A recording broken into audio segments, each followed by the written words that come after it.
Hi guys, today we're going to go ahead and unbox the Panasonic GH5, the latest 4K camera from Panasonic. Let's go do this, baby.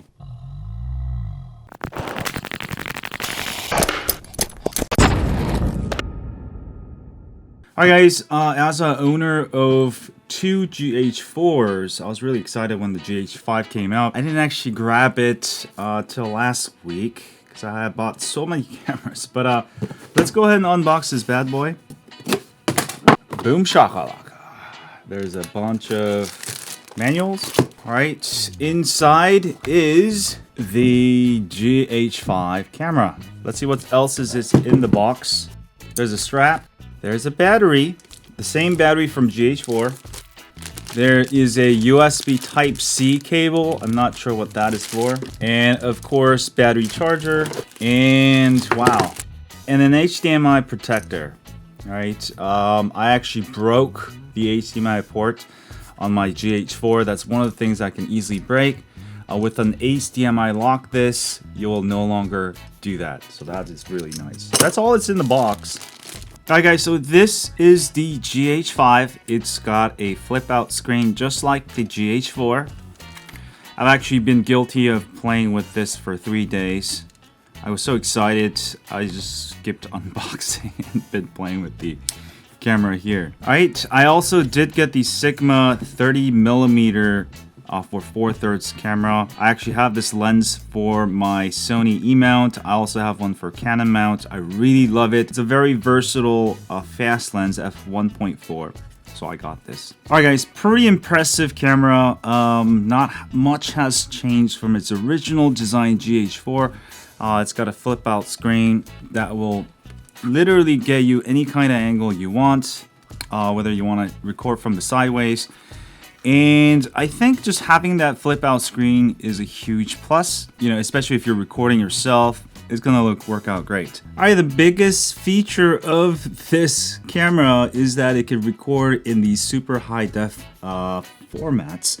As you can see, it can do Cinema 4K 24 frames per second, 10 bits, 8 bits. Also UH4K, you can do 60 frames per second, 8-bit. Alright, you could also use an external recorder like Adamus Ninja Shogun and also record in 4K 10 bits. Alright, for those of you who don't know, the 8-bit, 10-bit basically refers to color bits. So the more bits you have, the more you can mess with the colors after you record the video. And also stabilization on this camera is out of this world. It's probably the best I've tried. Yeah, it's really hard to show you here. I will show you a clip that I took here in a little bit. Focusing is not too bad, so long as you set the focus to fast. Yeah, I'm really digging this camera. Especially the body, it is very solidly built. Before I got the GH4, I was on the Canons, and Canons are literally impossible to break. You could literally throw it everywhere. Panasonic GH4 was similar that way. I've dropped it a bunch of times. Never broke anything. Same thing with GH5. The only thing I feel different is this little knob here that's got extra features. Now you have 2 SD card slots. That's right. Also, video record button is at the top right now. I'm not used to it. I've been using the Sony A7S II and the R2 a lot, and I'm used to hitting this, and I'm always hitting this display button. Alright, an awesome camera. This is the only consumer camera that you can buy under like $5,000 that you're gonna be able to do 60 frames per second 4K. Alright, for most of you, it probably won't matter. But for me, when I do sliding shots and stuff, I'm gonna be able to actually not bring my tripod, don't bring my slider, and be able to really fake sliding shots with the 4K 60 frames per second, which I really like. And it's really fun to slow down 60 frames per second to 24 frames per second, and you get this nice slow motion, even though 60 doesn't sound like much. Of course, you can also do 180 frames per second in 1080p, which is another plus. Alright, I'm not going to get too far into it, but obviously having this little flip out screen really is awesome. It is a 4/3 sensor, which means the sensor size isn't exactly the biggest you'll find out there. In fact, it's like twice smaller than full frame on like A7R2 or A7S2. But there's a different purpose. I mean, the highlight of this camera is stability. It is just so stable. And again, the 60 frames per second. All right, I'm not gonna get too far into it. I will have another video on how to set up your GH5 for beginners if you guys want. But let me go ahead and end the video with some short clips I took in both 4K 60 frames per second and 180 frames per second in 1080p, just to see what this camera can do. I uploaded a bunch of videos, but let's go and watch that and call it a day.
Anyway guys, love this camera. I'll have a lot more videos with it. Obviously, a lot of my future videos will be with the GH5. I really dig this setup, especially you could do a ton of things with this little lens. But if you're gonna get one 4K camera that does pretty much everything, this is it, guys. You simply cannot go wrong with this, whether you're a beginner, whether you're an expert. This camera is built for YouTubers, videographers, all that good stuff. Anyway, don't forget to thumbs up. I will have more stuff coming, and I will see you guys soon. As always, stay on Android.